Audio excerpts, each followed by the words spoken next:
अमेरिकी धरती पर पीएम मोदी ने वो कर दिया है जिसकी तारीफ सिर्फ मोदी समर्थक ही नहीं, विश्व के सबसे बड़े लोकतांत्रिक देश के राष्ट्रपति खुद डोनाल्ड ट्रंप कर चुके हैं। उन्होंने बांग्लादेश में हो रहे हिंदुओं पर अत्याचार को लेकर खुद मोदी को ही आदेश कर दिया कि मोदी जी से बेहतर वार्ताकार कोई और नहीं हो सकता। बांग्लादेश को लेकर जो फैसला लेना हो वो मोदी लेंगे। उन्होंने ये भी कहा कि मोदी हमसे ज्यादा बेहतर वार्ताकार हैं, वार्ता के मामले में मोदी ज्यादा सफल है, हम उनसे मुकाबला नहीं कर सकते। बीते दिनों जब अमेरिकी राष्ट्रपति का चुनाव जीतकर डोनाल्ड ट्रंप दूसरी बार जीतकर राष्ट्रपति बनने जा रहे थे और उनके यहां शपथ ग्रहण समारोह का आयोजन था, तब तमाम मीडिया संस्थान और विपक्ष वर्तमान मोदी सरकार पर हमलावर थी। लोग कह रहे थे कि हाउडी मोदी और नमस्ते ट्रंप जैसे आयोजनों का क्या हुआ?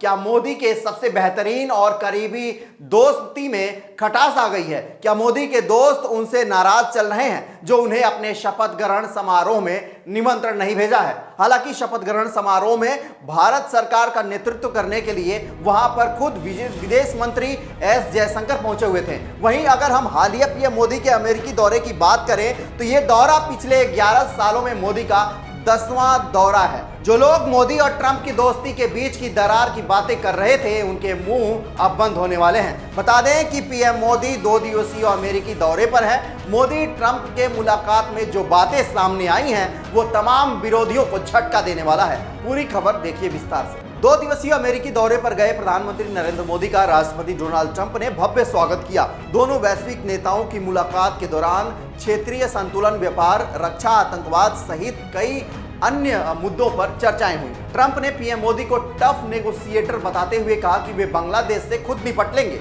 इसके साथ ही उन्होंने मुंबई हमलों के आरोपित तहव्वुर राणा को भारत प्रत्यार्पित करने का ऐलान कर दिया।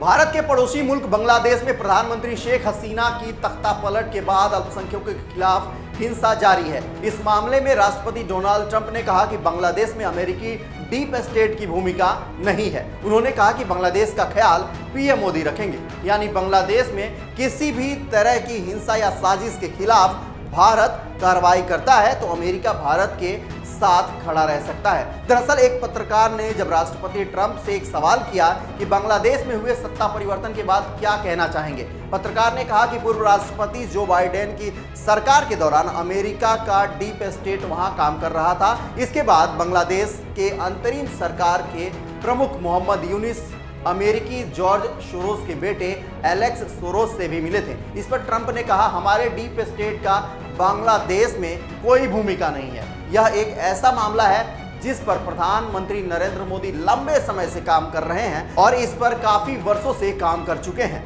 मैं इसके बारे में पढ़ रहा हूं। मैं बांग्लादेश को अब प्रधानमंत्री नरेंद्र मोदी के हाथों में छोड़ता हूं। इस दौरान प्रधानमंत्री नरेंद्र मोदी भी राष्ट्रपति ट्रंप के बगल में बैठे हुए थे। दरअसल बांग्लादेश की स्थिति पर दोनों देशों के बीच विस्तार से चर्चा हुई है। भारत के विदेश सचिव विक्रम मिस्त्री ने इसकी जानकारी दी है। मिस्त्री ने कहा कि पीएम मोदी ने बांग्लादेश में हाल की घटनाओं और भारत के रुख के बारे में अपनी चिंताएं साझा की।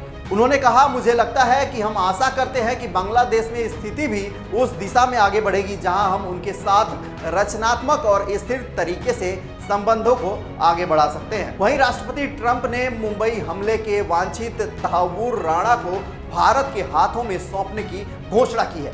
पाकिस्तानी मूल का कनाडाई नागरिक तहव्वुर इस समय अमेरिका के लॉस एंजलिस की एक जेल में बंद है। उसे साल 2008 में हुए 26/11 के आतंकी हमले के मुख्य साजिशकर्ताओं में से एक पाकिस्तानी अमेरिकी आतंकवादी डेविड कोलमैन हेडली का साथी रहा है। अमेरिकी राष्ट्रपति डोनाल्ड ट्रंप ने गुरुवार को कहा, मुझे घोषणा करते हुए खुशी हो रही है कि मेरे प्रशासन ने दुनिया के सबसे बुरे लोगों में से एक एवं मुंबई के भयानक आतंकवादी हमले में से जुड़े साजिशकर्ता के प्रत्यार्पण को भारत में न्याय का सामना करने की मंजूरी दी है। वो भारत जा रहा है। ट्रंप की घोषणा के बाद प्रधानमंत्री मोदी ने उनका आभार जताया। पीएम मोदी ने कहा, आतंकवाद के खिलाफ लड़ाई में भारत और अमेरिका साथ खड़े रहेंगे। हम इस बात पर सहमत हैं, सीमा पार आतंकवाद के उन्मूलन के लिए ठोस कार्रवाई जरूरी है। मैं राष्ट्रपति का आभारी हूं कि उन्होंने 2008 में भारत में नरसंहार करने वाले अपराधी को भारत के हवाले करने का निर्णय लिया है। भारत की अदालतें उसके खिलाफ उचित कार्रवाई करेंगी। बहरहाल ट्रंप और मोदी की इस मुलाकात पर आपका क्या कुछ कहना है, कमेंट कर हमें जरूर बताएं। वीडियो अच्छी लगे तो लाइक और शेयर करना ना भूलें। धन्यवाद।